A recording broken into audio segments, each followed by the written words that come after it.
Good morning, Donald Trump. So today I will be discussing the lesson 2 of the introductions to financial management. So I decided to have the video lesson kesa basahin na lang yung sa paper kasi nga during the classes naman I always give key terms para mas madali nating maintindihan yung mga definition ng ating matatagpuan sa ating lessons. So our lesson 2 is about the corporate organizational structure. So ibig sabihin, big corporations ay kailangan ng organizational structure. So when we say organizational structure, it is the framework of the organization. Siya yung magsisilbing skeleton. So siya yung tinatawag din natin na organizational chart. So sino ba yung pinakamataas sa organizational chart? A lot of people think that pinakamataas is the shareholders, but the president, but it is the shareholders. So the shareholders ang may pinakamataas na posisyon. They are the owners of the business or the company. So they are also called shareholders, investors, or stockholders. So, ano ba yung pinakamalaking role ng mga shareholder? So, ang shareholder elects the board of directors. So, shareholder ang pinakamataas and then sila ang nag-elect ng board of directors. So, each share held is equal to one voting right.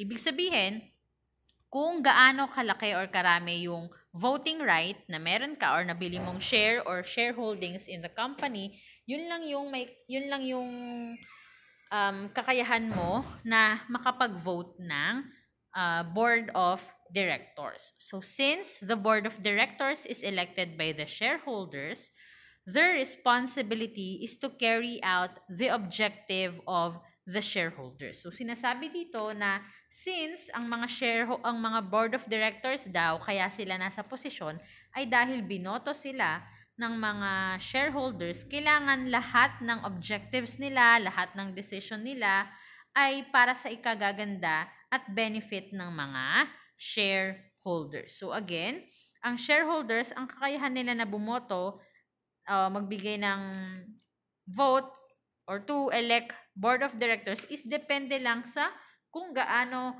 kalaki ang kanilang share holdings. For example, may 10 posisyon sa ng board of directors sa isang company. And then, if 3 lang kayo na shareholders, kung sino yung may pinakamalaking share, siya din yung may kakayahan na makapag-elect ng pinakamaraming board of directors. Again, 10 ang possible na posisyon. So, for example, it's a private big company. 3 lang yung shareholders. Yung isa, 50% yung kanyang shares. Yung isa, 30%. Yung isa, 20%. So, yung 50% na shares, pwede siya mag-elect ng 5 board of directors. Yung 30, 3 board of directors ang i-elect niya. At yung 20% is yung 2 board of directors lang ang kanyang pwedeng iboto. So, this is the reason why some stockholders want to own the majority of the shares of a company if they want to control over that company. Kasi, if gusto ng shareholders na magkaroon ng malaking control over the company, dapat ay malaki yung kanyang share sa isang company. So again, shareholders, ang kanyang pinakatrabaho ay ang mag-elect ng board of directors. Now, ang sunod sa shareholders is the board of directors. Owner pa rin sila, okay? Hindi na sila basta, mas mataas pa rin sila sa president. The board of directors is the highest policy-making body in the corporation. So, yun yung kanyang trabaho. Siya ang lahat ng plano ng isang organization ay kailangang mag-undergo or dumaan muna sa mga board of directors. So, the following are among the responsibilities of the board of directors. So, the first one is to set policies on investment, capital structures, and dividends. So when we say set policies on investment. So, lahat ng kinapupuntahan ng fund and capital ng isang company, kailangan ay pinag-iisipang mabuti ng isang board of directors. Example, yung pagkuha natin ng ating LMS or Learning Management System, which is the Quipper. So, bago magbigay ng investment ang board of directors at piliin na ang Quipper ang gamitin natin, napakadami pang prosesong pinagdaanan. Umattend pa ng seminar, umattend pa ng iba't ibang seminar ng iba't ibang LMS. So, hindi lang kasi Quipper yung kinonsider namin. May iba't iba kaming kinonsider, Canvas, Schoology. So, kinonsider namin yung price and also the quality at Quipper yung nag-fit doon. So, kaya bago mag-invest ang isang company, pinag-iisipang mabuti din yun ng mga board of directors. The second one is to approve companies' strategies, goals, and budget. So again, lahat ng pinagkakagastusan at lahat ng plano ng isang organization ay dapat dumadaan at pinag-iisipang mabuti ng mga board of directors. The third one is to appoint and remove members of the top management, so including the president. So now, sino bang nasa top management? They are the president and the vice president. So board of directors ay may kakayahan na mag-fire at mag-appoint ng presidente at mga vice president. So anything na anyone na involved doon sa top management. So the fourth one is to determine top management's compensation. So hindi ang nagde-determine ng sahod ng presidente ang HR management, hindi po. Ang magde-determine ng sahod mo, of course, is yung mas mataas sa'yo. So sa top management, the president and the vice president's compensation, ang nagde-determine ng kanilang sahod ay ang mga board of directors. And the last one is to approve the information and other disclosures reported in the financial statements. So, lahat ng mga information, yung transparency, bago maging ilabas ng company yung information about the financial statements, so kailangan dumadaan din yun at pinag-aaralang mabuti ng mga board of directors. So again, the shareholders and the board of directors are the owners of the company. Now, under the shareholders, the board of directors, next is, of course, the president or sometimes called as the chief executive officer. Pag walang chief executive officer, merong COO or the chief operating officer. So the chief executive officer oversees the operations of a company and ensures the strategies as approved by the board are implemented as planned. So, president, siya yung simula ng chain ng mga managers kasi siya yung gumagawa ng plano. So, kung ano man yung mga strategies na pinag-isipang mabuti at pinapatupad na mga board of directors, kailangan niyang mabantayan if nagagawa yun ng mga bawat department. Oversee, ibig sabihin binabantayan. So, oversee, it is different from overlook. Kasi pag sinabi natin, although parang synonymous sila, the oversee and the overlook, oversee, binabantayan. Ang overlook, hindi naman nabantayan. Kumbaga, nalakdawan ng tingin.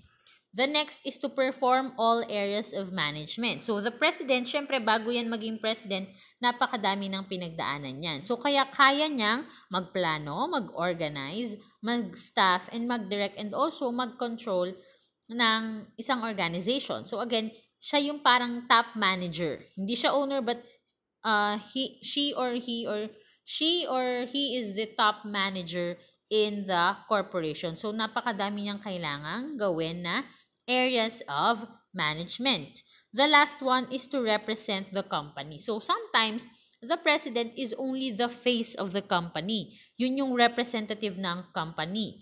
So, kaya kailangan siyang umattend ng mga seminars to represent the company in professional, social, and civic activities. Kung mga civic activities or social activities, kunyari may mga pa-scholarship program, may mga feeding program, so anything that is a social responsibility or corporate social responsibility ng isang organization. So, the president, napakadami niyang kailangang gawin. So, the roles of a president in a corporation may vary from one company to another. And the president cannot manage the company on his or on her own. Kaya to assist him or her are the vice presidents of different functional areas. So, marketing, production, administration, and finance. So, 4 na position lang yung i-discuss natin. But in this lesson 3, hanggang marketing, production, and administration lang tayo since this is a finance subject, hihiwalayin natin yung vice president for finance. That's for lesson 3. Now, so Vice President for Marketing, so ang trabaho niya is mag-formulate ng marketing strategies and plans. So, ibig sabihin, kailangan yung gumawa ng mga plano na or mga technique para makilala at maging popular ang isang company. So, siya ang may trabaho about sa promotion. The next is direct and coordinate company sales. So, lahat ng ginagawa niya is kasi minsan tinatawag din tong Vice President for Sales and Marketing. May ibang company na magkasama yon.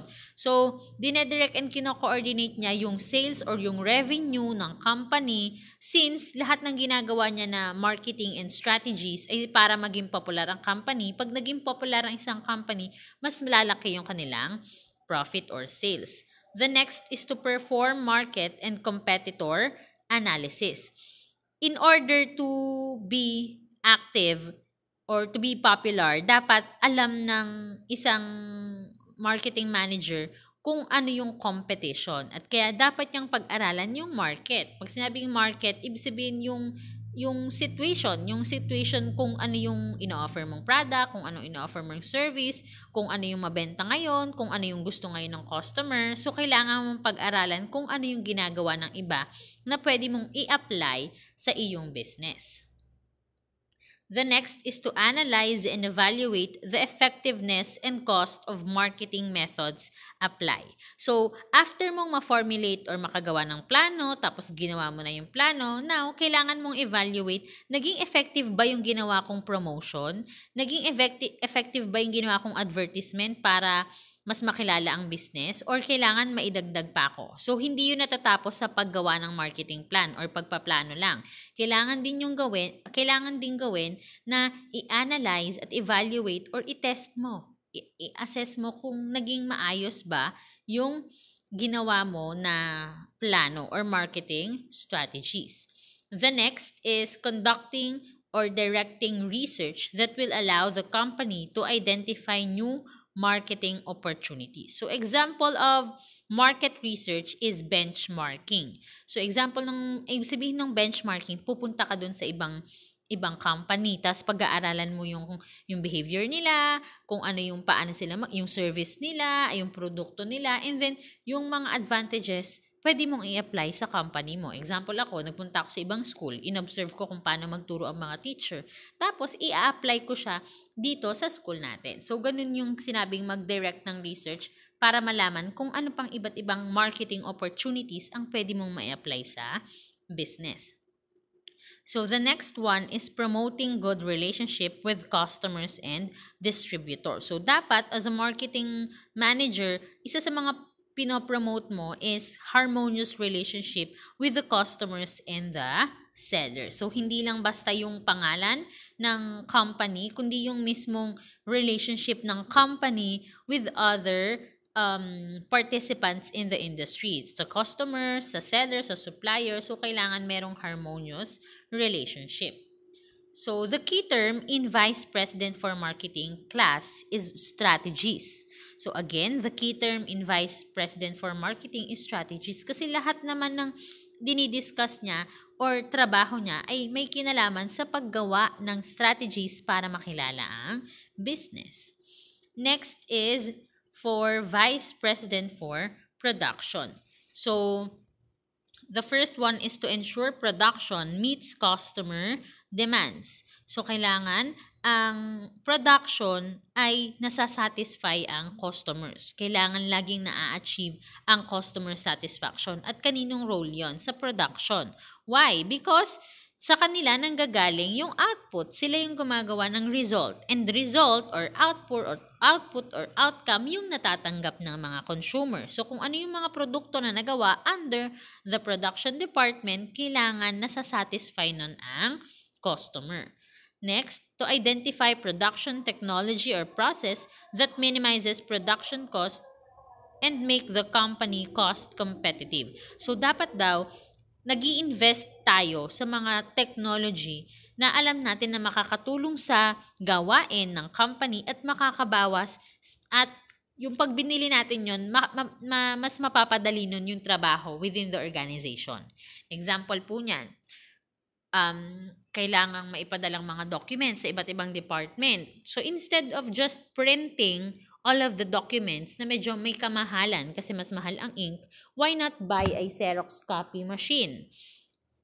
A photocopy machine na yun na lang yung ipapa-photocopy na lang yung mga documents na ipapabigay sa iba't ibang department. So, pag printing kasi masyado siyang mahal. Pagka Xerox machine, pag bumili tayo, nalilesen na nun yung price and yung trabaho sa organization. Yun ang example.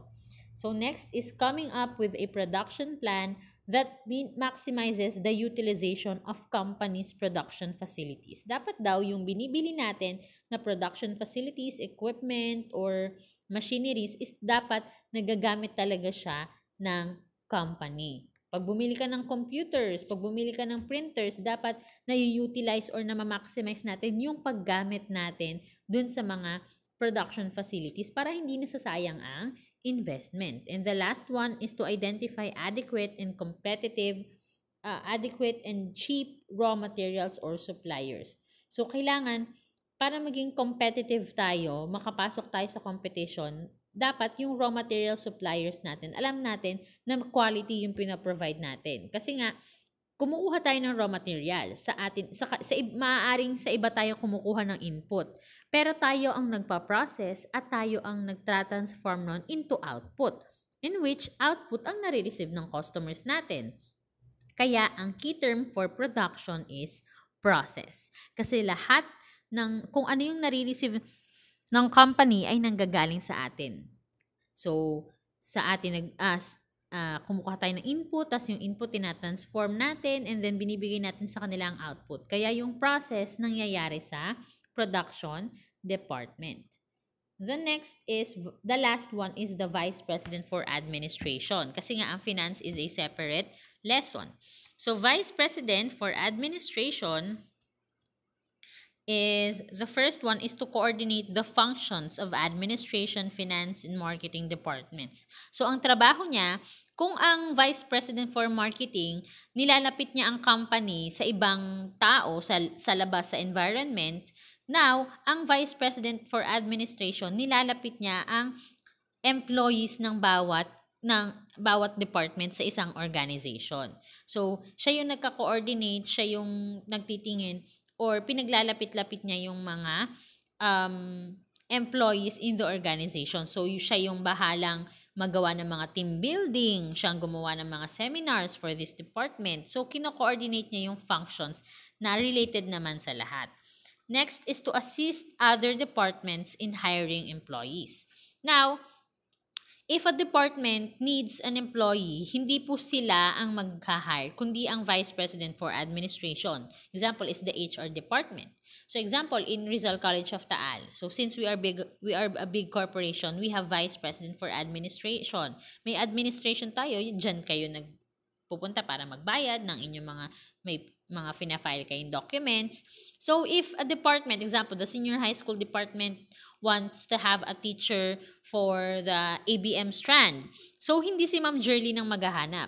I-forward niya yon sa administration, mag-ask siya ng help na kailangan ng and then yung administration ang bahalang maghanap. Siyang mag-i-interview, siyang mag-observe, siyang magde-demo, siyang mag-a-approve, siyang magbibigay ng seminar, siyang magbibigay ng pag-welcome. So, lahat yan ay nanggagaling sa administration. So, pag may nakuha na siya, tsaka lang siya ibibigay sa humihingi ng mga departments.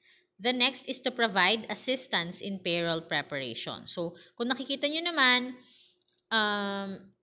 doon kayo nagbabayad. So, lahat ng may kinalaman sa cash flow ay nagmumula sa administration. Cash flow, pagpasok man yan ng pera, pagbabayad nyo man ng tuition, or pagbibigay naman ng mga salary expenses sa mga employees, lahat yon ay nanggagaling sa administration. The next is to determine the location and maximum amount of office space needed by the company.